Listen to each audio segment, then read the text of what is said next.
Ubael hek Leit senong ba Delhi pani Iakhun ya Menteri ke Sorkar Pdeng Dr. Harshvardhan nak benta pan Jingiarap nak Sorkar Pdeng hak ban Iakhun ya ke COVID-19 hak Jylla Meghalaya. Benta sengi harin mengilai kendo ya ki Honorable Union Minister ni hapo Delhi yang keren nak benta ke kam jong ke state jungi. Kemudian ko ya kedai ije kendo jong Dr. Harshvardhan ji belum Honorable Union Minister jong Health and Family Welfare Government of India. Hari ini kerja kedua kerja ngawadu nak benta kerja kam jong state jungi kam tame nak benta kerja Iakhun jong uniu COVID-19. Hari ini kedua kerja ngala ai ya ka memorandum sau yang kerja kam jong state Meghalaya.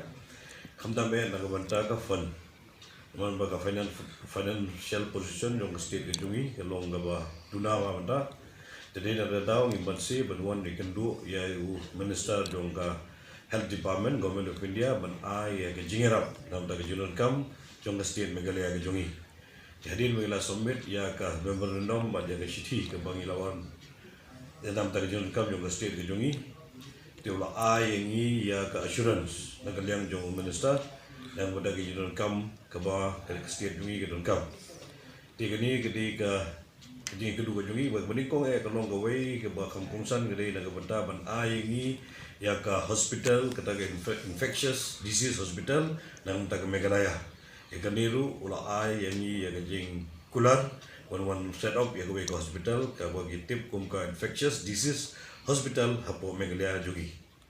Menteri kakot kakia jong ke Jylla Meghalaya Ubael hek ulai keren buat Menteri kena beripet ya ketemat kampo yang uji kisan ready ban khot ya ke channel si syakamit ke jengya keren suk nak benta ban pendek pensa ya ke jengsyong suk songsan hapo kari nak liang already ulakular ya ubahek bo unya keren bo Menteri rang bado kari unarin ramudi buat Menteri kampo yang ke Sorkar Pdeng Amit Shah hak bayade ban wanra ya ke channel si syakamit jengya keren nak liang ubahek ulai tiru ya ke sithi ke paulat ho syo Amit Shah hak bayade bat kenikaman. Laban kedua ke BJP Meghalaya kuat bagi Sorkar MDA hapo ke Jingiarap ke NPP bahkan khot ya ke HNLC syakamit ke Jingiarap nyesuk. Tiga bayi ru bayi kendu baru badu Honorable Union Home Minister Minister of State Kishan Reddy ji badai nak benda ke kam jongka HNLC.